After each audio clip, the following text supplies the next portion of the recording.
جس کی آج نظر ثانی سپریم کورٹ کی جانب سے درخواست دوبارہ سماعت کے لیے لگی. کل چیف جسٹس آف پاکستان اور عدالتی 5 رکنی بینچ نے یہ حکم دیا تھا اٹارنی جنرل کو کہ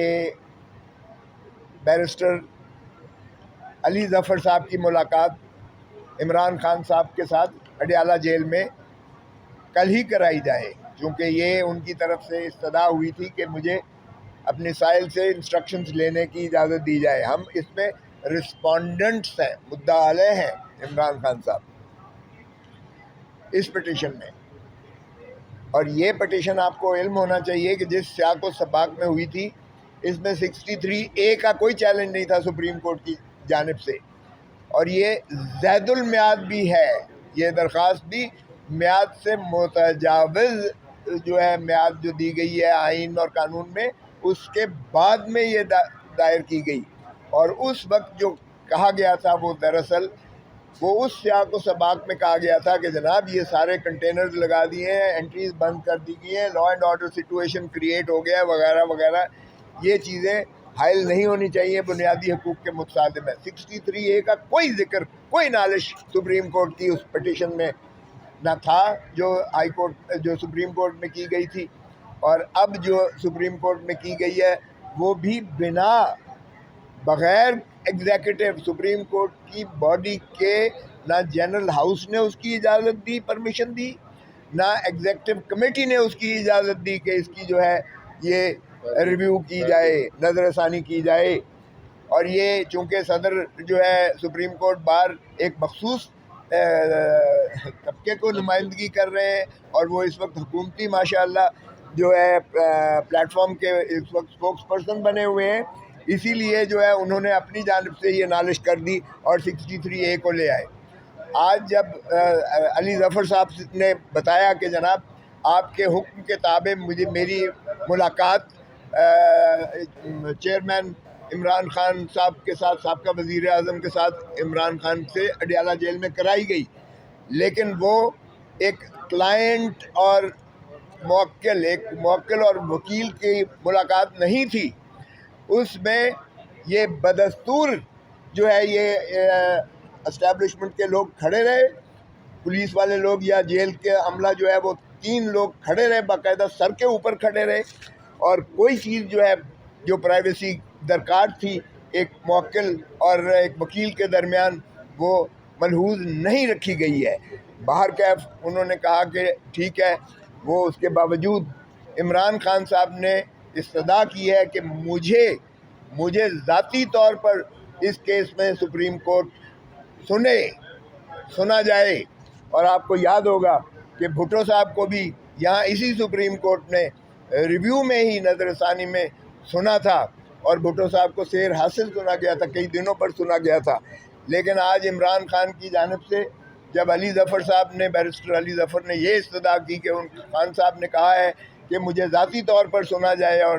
میں اس میں جو ہے معروضات کرنا چاہتا ہوں، تو وہ مسترد کر دی گئی، وہ استدعا وہ منظور نہیں کی گئی. پھر انہوں نے کہا علی ظفر صاحب نے کہ جناب اگر ایسی صورت ہے تو انہوں نے کہا کہ آپ جو نالش آج کی جو آپ کی کارروائی ہو رہی ہے اس کا تعلق آئینی ترامیم سے ہے اور کانفلکٹ آف انٹرسٹ ہے. اس میں یہ ہارس ٹریڈنگ کو جو ختم کیا گیا تھا اس اوپینین کے ذریعے سے آج پھر اس کا راستہ کھلنے جا رہا ہے. اور یہ ہارس ٹریڈنگ کی آپ کے سر پہ یہ ہو کر کے تو یہ جو ایک ہوا میں، ایک فضا میں ایک پورا کہتے ہیں کہ 25 اکتوبر سے اس کو پہلے فیصلہ کیا جائے تو 25 اکتوبر آپ کو بھی علم ہے کہ آپ کی ریٹائرمنٹ سے یہ پہلے فیصلہ چاہتے ہیں، اور اسی کی وجہ سے یہ جو ہے آپ کا کانفلکٹ آف انٹرسٹ اس میں ملحوظ مترشح ہوتا ہے. تو آپ اس میں جو ہے اعتراض کریں. لیکن جج صاحب نے کہا کہ یہ جو ہے آپ دوسری ادھر وہ باتیں نہ کریں، آپ صرف قانون کی باتیں کریں اور اس سے متعلق باتیں کریں. باہر کیا وہ سننے کو یہ تیار نہیں تھے. تو پھر علی ظفر نے کہا کہ جناب پھر وہی ہماری پوزیشن ہے کہ آپ کی بینچ کی تشکیل ہی آج جو یہ جج صاحبان سن رہے ہیں، ہمیں انہی پر جو ہے اعتراض ہے کہ یہ پریکٹس اینڈ پروسیجر ایکٹ کے تحت بھی نہیں ہے، اور آرڈیننس جو اس پہ ترمیم کیا گیا جو انڈر چیلنج ہے، جس کی فیصلہ پہلے ہونا چاہیے، اس کے مطابق بھی نہیں ہے، اور نہ تو اس میں آتھر جج موجود ہیں اس بینچ میں، اور وہ جج صاحبان موجود ہیں جنہوں نے اس کے اوپینین نیگیٹو دی تھی. بھائی ان کی تو کوئی ریویو سیکھ ہی نہیں کر رہا ہے، اور ایڈ ہاک جج صاحب بھی موجود ہیں اس میں. سو انہوں نے کہا کہ ایسی صورت میں ہم مزید، عمران خان صاحب نے کہا ہے کہ ہم اس کارروائی کا حصہ نہیں بن سکتے، کیونکہ قوم کو اور ملک کو جس اذیت اور کرب ہارس ٹریڈنگ کی جس لعنت سے چھٹکارا دلایا گیا تھا،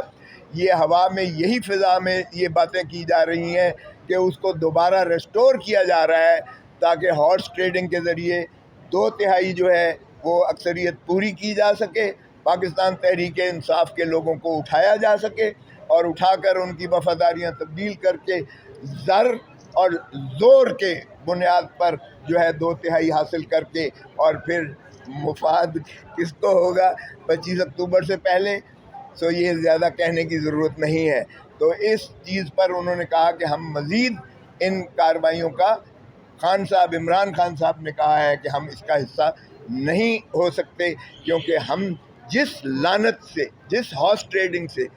جس سے قوم کو اذیت اور کرب سے نجات ملی ہے، یہ اسی کو جو ہے ریسٹور کرنے کے مترادف کاوش ہو رہی ہے، اور یہ آئین سے کھلواڑ ہو رہا ہے، اور یہ انلیگل بینچ جو ہے کانسٹیٹیوٹ ہو کر ان کے ساتھ، ان کے توسط سے کروایا جا رہا ہے، لہذا ہم اس کا حصہ نہیں بن سکتے ہیں.